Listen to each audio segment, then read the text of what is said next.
to the Scaling Japan podcast, a podcast about how to grow your business from $100,000 and beyond in the land of the rising sun. Welcome to the Scaling Japan podcast. I'm your host, Tyson Batino, and on today's show, we have not one, but two guests on the show, and this is a first for the Scaling Japan podcast. We have Yu Li and Erdinç.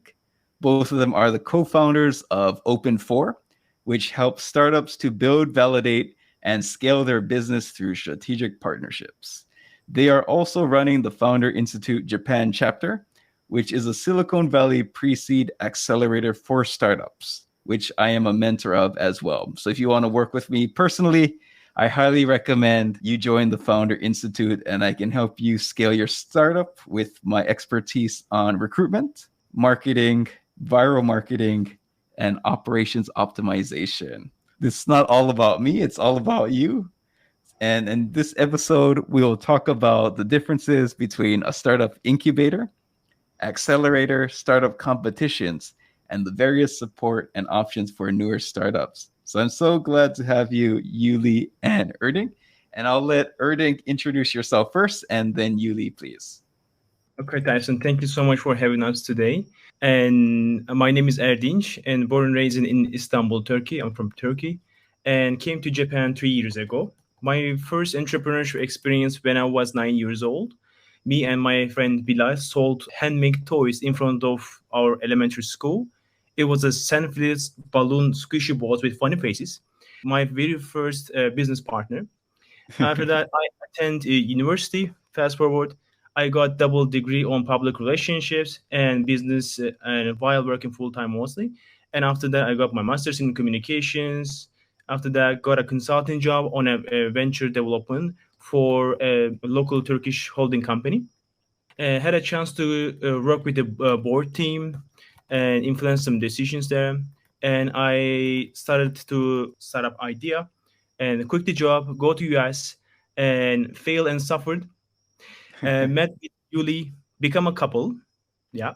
So, and become co-founders after that. Pivoted and restarted the startup, got some clients, visited Japan, returned to Turkey, work and travel internationally, and decided to spend time in Japan. And then COVID happens, stuck, and decided to settle down in Japan. And that's my story. Cool. And Yu Li, can you tell us more about yourself? Okay, thank you so much, Tyson, for inviting us to this podcast. My name is Yu Li. I was born and raised in Myanmar. My background is software developer. I have master's degree in computer technology. I started to learn the Japanese in 2010 after graduate by joining the Japanese IT company. I passed the GAPD, Japanese Proficiency Business Level, within a year in Myanmar. Since then, I was promoted to work in India branch. I worked and lived in Mumbai, India for 2 years since 2011.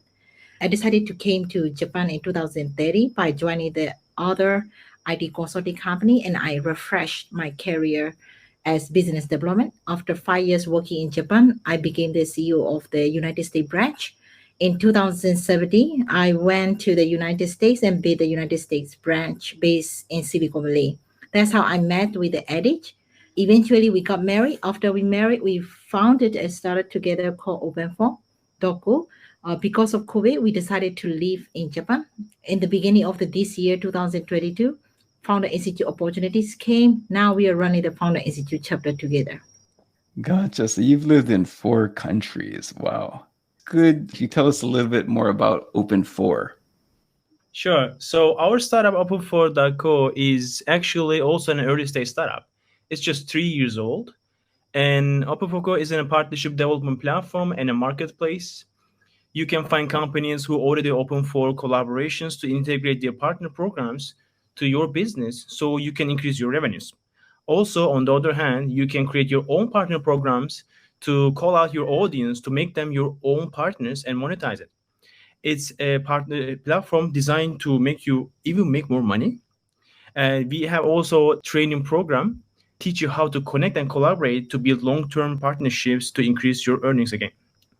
We had 2 episodes just on partnerships, And I think partnerships and joint ventures is a valid way of scaling your company. Let's start off with one of the most common questions out there. What the heck is the difference between a startup incubator and an accelerator? The difference lies in their unique approach.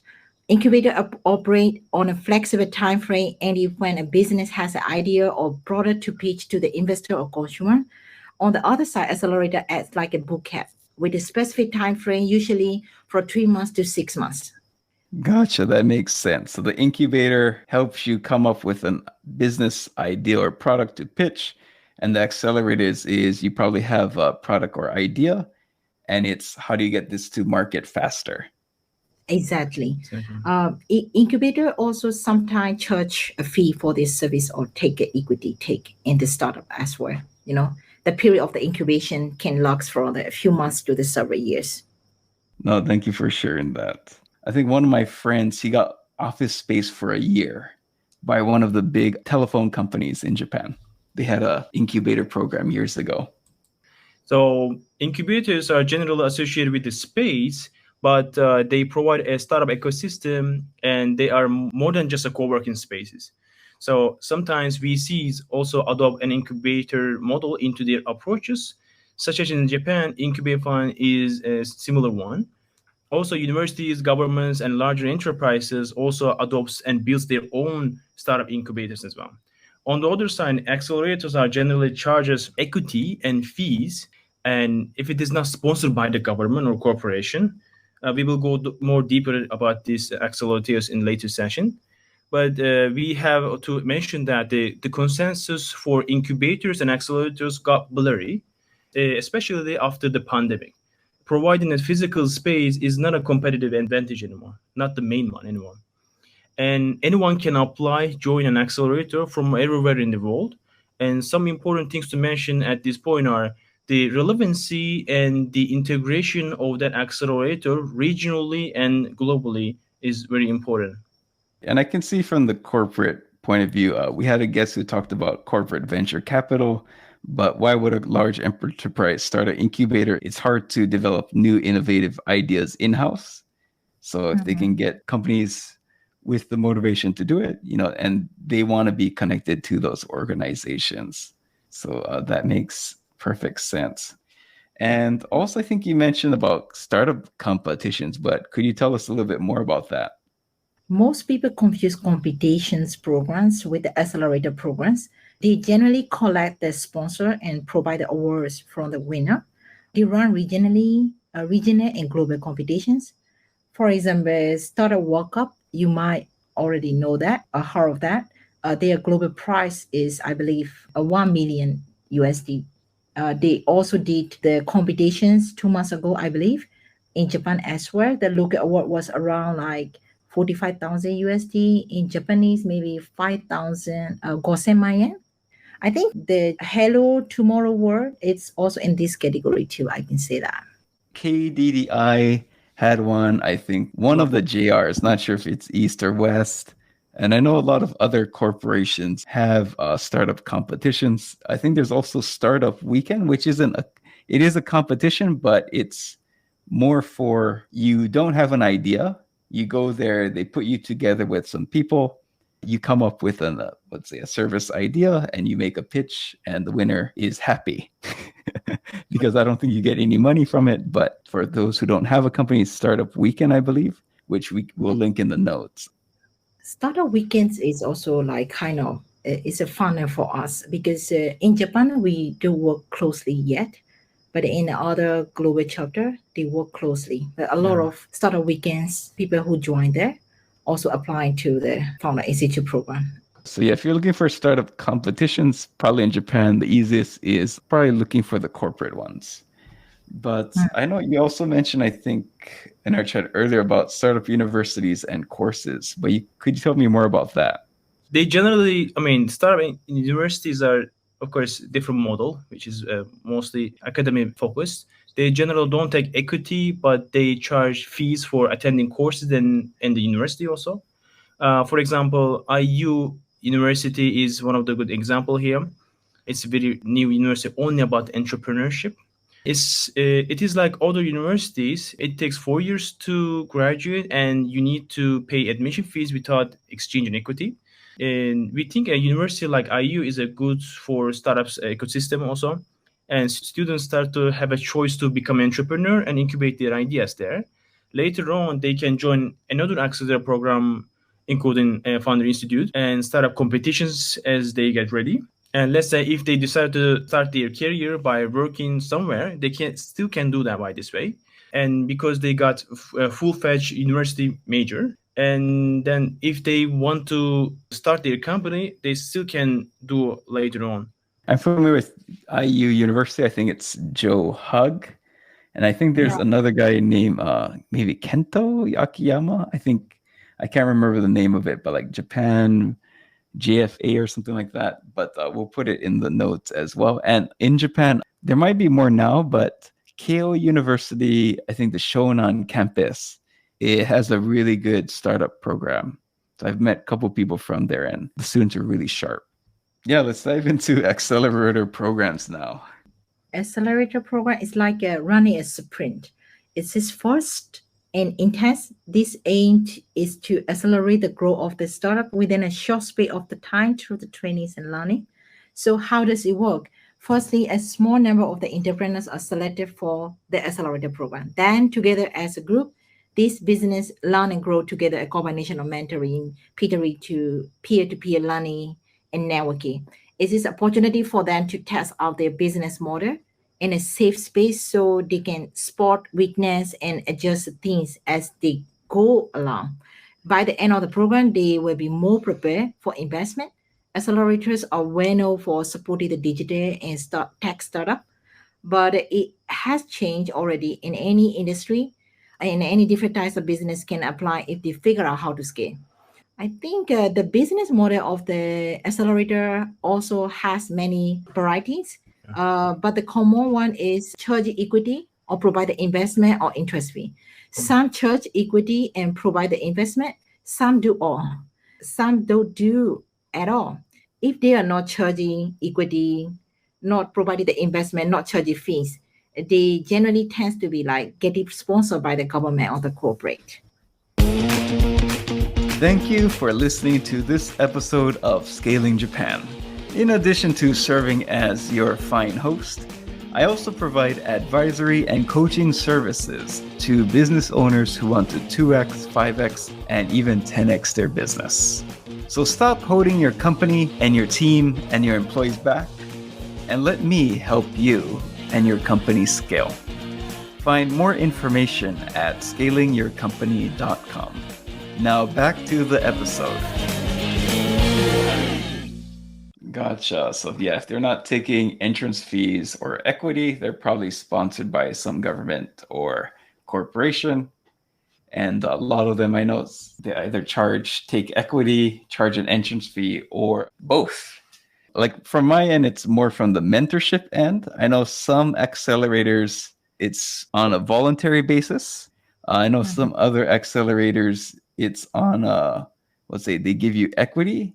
Yeah, and myself as a mentor, like I have been approached by ones that don't offer equity. It sounds like fun to help, but I think like these days I have so many people asking for my advisory services now that's kind of I had to be selective and go with the ones that provide equity. But I did think about it at the end of the day, and I think as a founder who receives equity in the companies, it kind of incentivizes me more to actually we have our sessions and actually do research for the company and make introductions to the companies. So I know sometimes people are like, why are you taking equity? But I think as a mentor, it really motivates me to ensure that those companies succeed. Exactly. It is really good point, Tyson, because there is no free lunch, right? Anywhere. Right. So somehow we need to motivate the people who works for the startup. So I think giving up the equities like for the mentor is not a bad thing. Like I mean, maybe it's a better thing because it makes a more seriously getting support from the mentors. Right. It's a viable business model that you can build up a long-term relationship with the mentors as well. Yeah. So as FI, we also incentivize our mentors with the equity. That was one of the big appeals for me. I have a waiting list of customers for advisor at the moment, so I needed that incentive. Otherwise, because I can kind of see that people sign up to be a mentor, but maybe they just want to get their name on the list. But if they're not getting anything in return, like, are they actually going to mentor you? Right. Yeah, that's something to be careful about if you're Exactly. choosing an accelerator and just looking at the list. But yeah, could you actually tell us more about like what stage an accelerator supports? So before answering this question, I think we would like to explain a little bit about the funding stages, because most people get confused about the funding stages. So we can break it down into the funding stages as pre-seed, seed, Series A, Series B, and beyond. Pre-seed startup means it's an idea stage company. It might not be a company yet, by the way. Seed means it's generally there is an MVP product or some validation. In this stage, startup can start to look for some angel investment and other investment options and crowdfunding, etc. And Series E means the startup has some early tractions, and VCs, generally the professional VCs, generally start to fund from this stage generally. So we also call from pre-seed to Series A as early stage startup, and from Series B and beyond we call growth stage startup. So most global accelerator programs are focusing on the seed, but some accelerators like Founder Institute focus on pre-seed, but not so many. So that's why FI is a little bit different. I like to highlight a little bit about the differences between the seed and pre-seed startup accelerators. Most accelerators like Techstars, Y Combinator, 500 Global are actually seed accelerators. They typically take a startup with a team, live product, some traction, and provide them with the operating capital and a small seed investment sometimes, and to help them to prepare for an angel or VC run funding after that. And on the other side, the pre-seed startup accelerator, like Founder Institute, works with entrepreneurs before these validations, way before these validations, and provide them with a structural development process, mentorship, and global network to get some traction, partnerships, and funding at the end. And we even accept people who has just an idea. So I think this is what makes us very unique. We also have growth track programs as well, and post-grad programs we also have for growing companies. Techstars, Y Combinator, 500 Global, Founder Institute are famous around the world. And in Japan, you also have access to 500 Global. And yeah, so for the listeners who are interested, we actually have a podcast episode on pre-seed and seed investments with Haruka, and also about from Series A to B with Jordan from Zehi Tomo. And we've covered pretty much every stage of funding from, we also covered angel investment, bank loans. So check out the investment section if you're curious about the investment types in Japan. So I guess my next question would be like, what type of founder or businesses can really benefit from an accelerator? I can say that especially early stage founders. As an early stage founder in Accelerator, you will get the plenty of the benefits like comprehensive support to your idea. By joining Accelerator, you will get the support from the mentors, even from the fellows founders in the program. They can provide you the direction, knowledge, and experience, access to the investors. A second one is, even if you join Accelerator, you will not automatically get an investor for your business. However, by joining the one, they will connect you to the interested investor. This will increase your chance of getting the funding. I think that's one thing for people to make sure when they look into an accelerator is some do provide investment. Many accelerators in Japan don't provide investment, I believe, but I think they'll help you find interested investors. But that's definitely something, don't assume that all of them provide investment. That's a That's good correct. one. That's right. Yeah, some provide, some don't. Yeah. But they generally provide access to the investor because they do have an overall ecosystem to connect those. Yes, I'm not sure if it's the case, but I've heard there's not so many who provide investment in Japan. Yeah. And also 500 Global, they do provide it for the American one, but not the Japanese one. So that's something to watch out for. I think in the common sessions we will be also mention that what is the business model in Japan is common, and the global we will going to also compare. We also like to a little bit also express in a little bit later session. Cool. Thanks for sharing that. Please continue. Okay, I think the full one is I think a risk management. Accelerator can have the early founders to identify the risks of their business and how to minimize it. A good accelerator will even help you with the directions and how to manage it properly. Another one is a bigger picture. Sometimes, as a founder, we cannot properly look into the planning ahead and what direction next 6 months or a year will be. This is why an accelerator they have the support from the mentors to look beyond your current state and help you with the right tactic to start planning the bigger picture of your business. Last one, continuing support post program is also so important. A good accelerator will have a program or community to support the founders after the end of their program. So the support to your business will not end after the program end as well. So this is one of the very important fact. I think the community aspect is really important. And I think one unique thing about an accelerator, it's kind of like going to university, but on hyperdrive, where if you go to university, you have friends for life. And, they're the same age as you, you're the same stage, same problems, same challenges.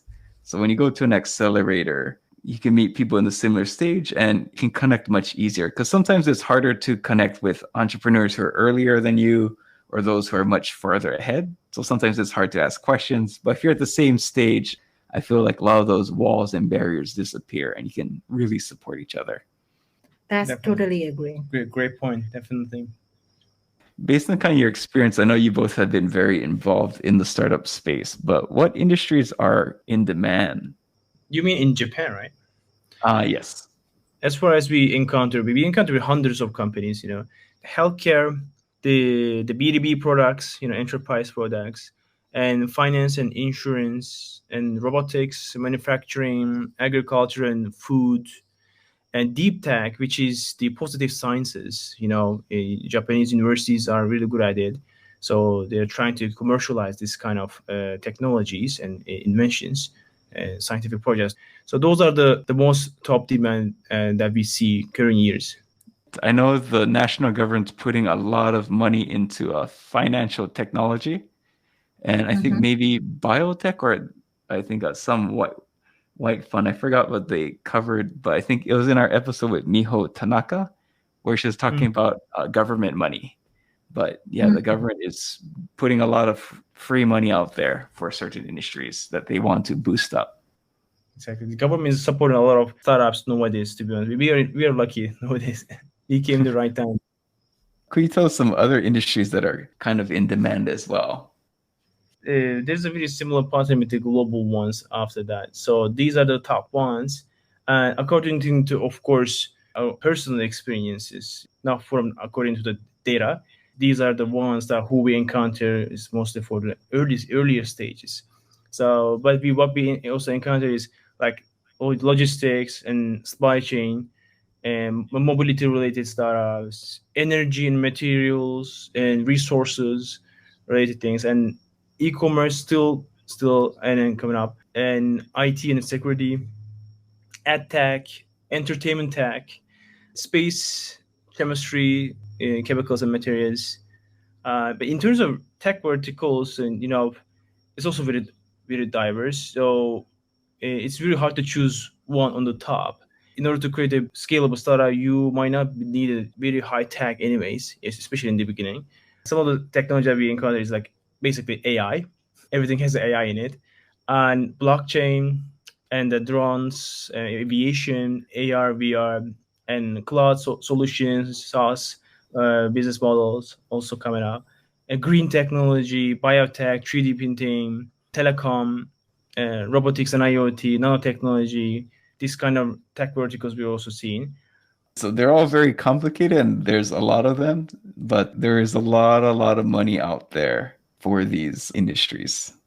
Yeah, so going back to accelerators. So I guess an accelerator, a startup goes through an accelerator, they have a product or service already. They can attend courses, they can attend lectures done by the mentors. So they can have one-on-one access to mentors, they have access to the community. Yeah, just to give the listeners an idea if they're considering an accelerator, could you just tell us more about the mentors that are participating? Sure. The most preferred mentor profile is the experienced entrepreneurs like you who are willing to give back their community to their know-how and their industry or their region. But generally speaking, experienced entrepreneurs are very valuable assets. Based on the on accelerator programs, mentors quality can be very different.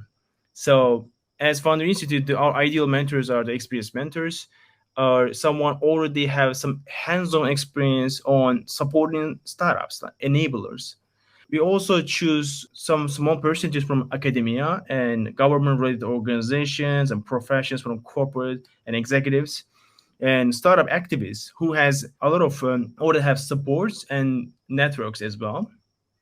Yeah, I can see the benefits of that. Let's say the experienced entrepreneurs can provide guidance and operational experience. If you have someone in the corporate, they can help you with how do you make partnerships with corporations. And they tend to have big networks as well. So yeah, that makes sense to have a wide range of mentors that people can choose from. So I think majority of our listeners are English speakers. We do have some Japanese listeners, but mainly in the foreign population. But what accelerators do foreign founders normally go through in Japan? As far as we hear from our network, they do the programs for like a different style, like Japanese foreigner group in the past. We make a recently research, for this pocket. According to their information, a lot of startups started to avail in English, such as like a 500 startup, a 500 program. I believe it is run by the English.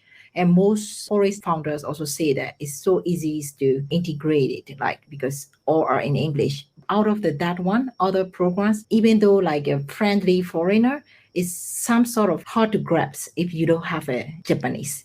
Recently, I think we also saw that Jetro is also doing the very big projects together with other global startup like Plug and Play, Tester, Berkeley, Skydab, Alchemist, like 3 months accelerator program and 10 days trip for the demo day in the Silicon Valley. Cool. It's all free, It's participating fee, equity fee. They also don't provide the investment either. So yeah, those programs are look like it's all run by the English. Yeah, I know Plug and Play, Founder Institute, I think 500 Global. Used to be 500 Startups, and I think they might have Startup Boot Camp Osaka or something. Kobe, I forgot the name. But cool, that's interesting that Jetro's doing it. Yeah, if they're not charging equity and because they're sponsoring it, might be pretty challenging, but kind of curious to see how that goes. Yeah, it's just different type of business models, I can say. Actually, one thing I want to mention about the mentors, because I did check 500 Global, Founder Institute, and I noticed that there is a mixture of, I think, 50-50 foreign and Japanese. So I thought there was a solid mixture there. So even though it's in English, you do have access to Japanese people for the Japan market. Most founders can speak English because we all run sessions, events, everything mostly in English. However, 80%, even a foreigner or Japanese, they can speak for sure Japanese. I think 20% are based in Silicon Valley.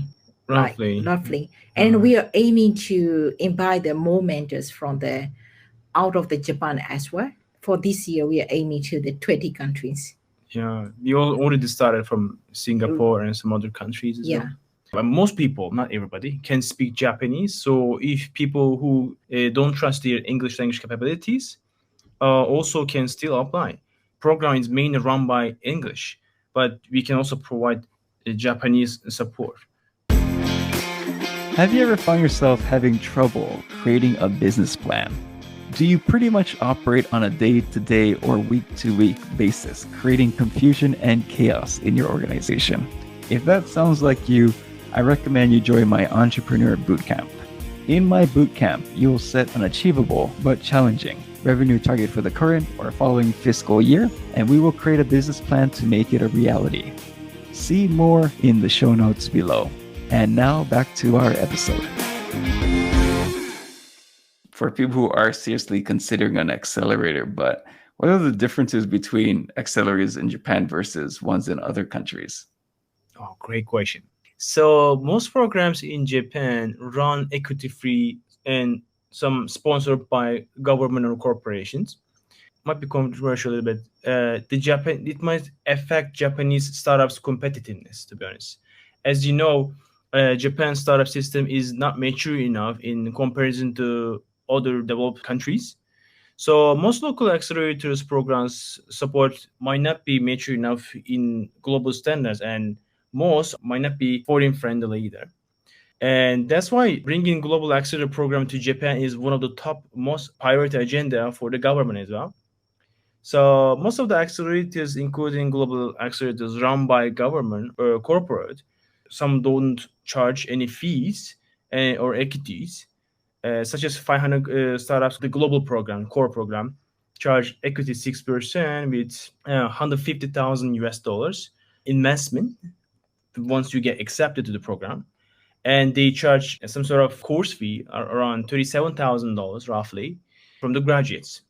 So, but the 500 in Japan, which is 500 Kobe and 500 Aichi, don't charge equity or fees, and they don't do investment either because they are running program with the government sponsor, and they also run shorter and less intensive in comparison to their global programs. So also the startup bootcamp is also the same. So as FI, as Founder Institute, global programs and Japan programs business model are the same. So we haven't received any major sponsor for running a specific program for them yet in Japan. We also run specific programs for even universities and corporations globally also. And we even have a space program with NASA. In Africa, for example, the Founder Institute has more than 20 chapters. And most of the programs are sponsored by the government and the corporations because most people just simply cannot afford it, the fees. And because our model is quite different. And this entry fees cover model called Startup Fellowship, which we didn't receive any corporate or government support yet here in Japan. I know right now there's kind of a lot of competition between the Japanese cities to attract startups. I know Kobe, Fukuoka City, which we've had on the podcast, Sapporo, obviously Tokyo, I think Aichi, they're all putting money into it because they want to start attracting these high-paying jobs and innovative companies to their respective cities. So you've mentioned several of the accelerators, but what are some famous Japanese ones? Most well-known accelerators in Japan are international as a global accelerator. I can say that. For example, 500 Kobe, 500 Aichi, Plug and Play, Startup Bootcamp Ski, Osaka. Kobe Startup Hub is also quite well known in the startup world, even though it might not be a fully category in the accelerator program. Nowadays, we also heard Entler too. I can say that Founder Institute also started to get known in Japan as well. Since Erdinç and me started the program in May this year, all thanks to our mentors and partners, including you and this Scaling the Japan podcast as well. The accelerator that I mentioned in the above are the accelerators which has a base in Japan. Jetro is also started to bring in not Japan-based accelerator as well, like Techstars, Berkeley Skydeck, or Alchemist. Gotcha. Yeah, top names in the accelerator world. And how about some local programs? Yeah, local accelerator program also exists as well. The names we didn't hear, like I just a little bit like Google, names are coming up like 550M AI Accelerator, Blockbuster Tokyo, Brave, or Co Republic, Found Ace, OpenNet, WorldLag, Reality Accelerators, Samurai Incubate, Tech Temper Tokyo, Tohoku Grow Accelerator, etc. But it seems like most are run by the local VC. Gotcha. Thanks for sharing that. And how about corporate accelerators? Let's start with the definition of the corporate accelerators. So it's a program run by larger enterprises that offers a fixed term cohort-based program that includes mentorship, connections, sales, and sometimes seed capital or some sort of reward at the end.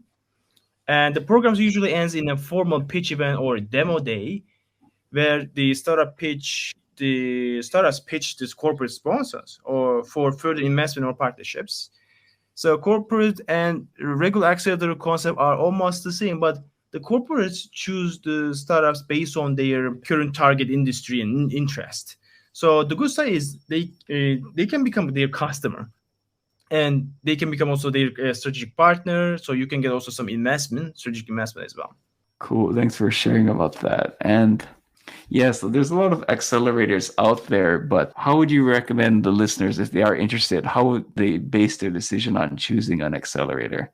I think we would like to share the global accelerator comparisons to make you understand overall accelerator business model in global standards. With this way, you will have a better pictures that how to choose the right one. First, I'd like to go with the SIG accelerator. Y Combinator charge equity 7% for the 500,000 USD investment Up to. And 500 startup charge 6% equity for 150,000 USD investment. They also just the joint EV from the graduate around roughly 37,000 USD. Techstar charge 6% equity for the 150K USD investment. Startup Bootcamp also charge 6 to 8% equity for the 20K investment. Alchemist charge 5% and 25,000 investment. They also charge tuition fees too. I'm not sure that. Barclays Sky, they charge the 7% equity for the 200,000 investment. They also charge the 5,000 USD for the joining fee. Plug and Play, lastly, does not charge fees or equity. They do not promise the investment as well. After graduate, if they like it, they might invest it. They're a little bit different models. They do have it because most are run by the corporate sponsor, like corporate connection, something like that. In order to get into the seed startup accelerator, it's really hard based on their accelerator grades.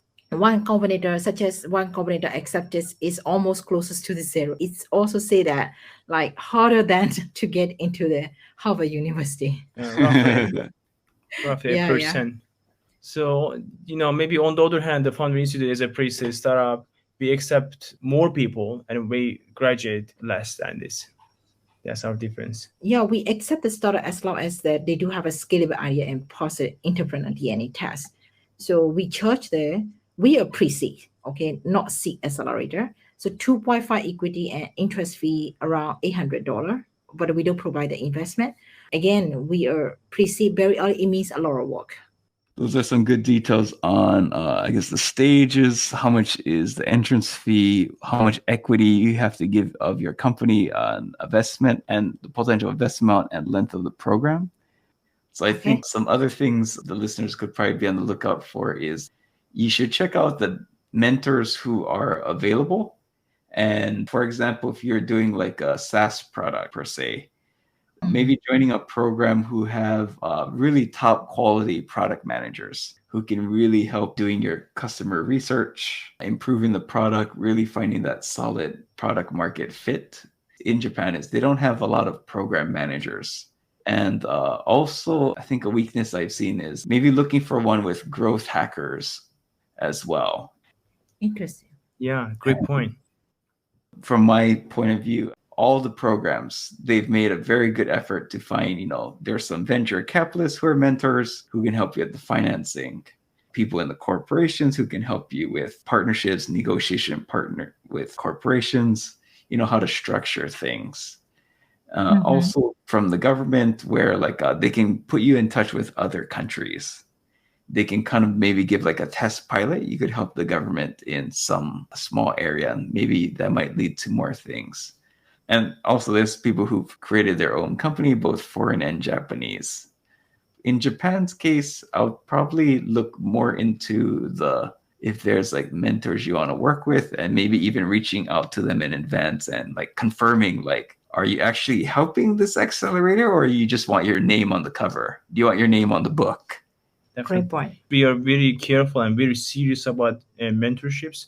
We have very serious terms to choosing mentors. and collaborating with them. Maybe I can also mention here at this point, because most of the startups, including me, confuse a lot with a lot of choice. We have a decision fatigue, not just in Japan, globally. Actually, it's a very good thing to have a lot of choice to join startups and other startup support programs as well. So I also would like a little bit mention that how to choose great accelerators, especially in Japan. I think the best thing is to consider is that your stage.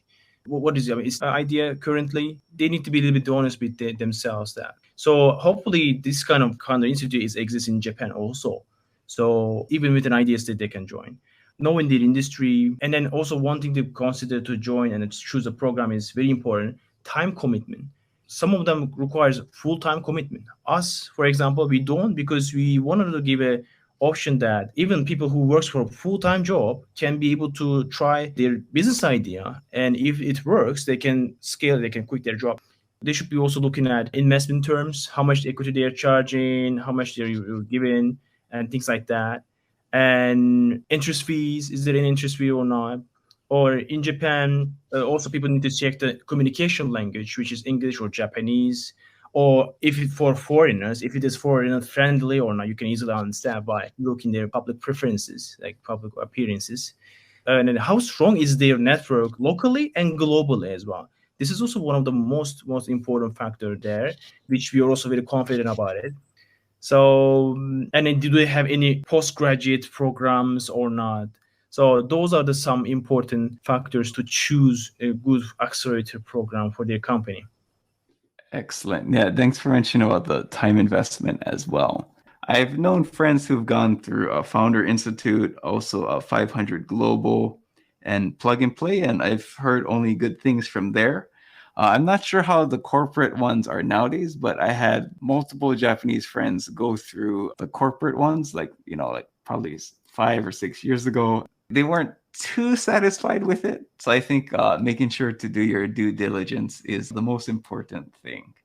Yeah, thank you both very much. Actually, I want to ask you both for Founder Institute. Could you tell us more about, let's say, the due dates for the next batch? So the final deadline will be October 2nd to apply. Cool, got you already in 2 weeks. So yeah, thank you very much for taking the time, doing a lot of research, and telling us about the startup support ecosystem in Japan. We'll link to the both of you in the show notes to your LinkedIn profile, but we'll also link to Founder Institute and Plug and Play and 500 as well. We want to make the pie bigger here in Japan. We closely collaborate with the other accelerators, corporate accelerators, the government, everybody. So we are actually friends. So there is no competition in this field because we need to create more startups here in Japan. That's the highest priority. Such a developed country, such a developed economy, beautiful culture, everything is very good. But just we are lack of new startup creation here in Japan. So I believe this is the common mission, and we need collaboration. We need to make the pie bigger here in Japan. So we are looking for partnerships and collaborations and any type of support to create more startups in Japan. Thanks for sharing that. I did remember one more thing for the mentors. I did say there's a lack of growth hackers, but I think one strong point that I did see, there's a lot of great people for business partnerships. Thank you so much for appearing on the podcast. Thank you so much for having us. Thank you so much, having us, Tyson.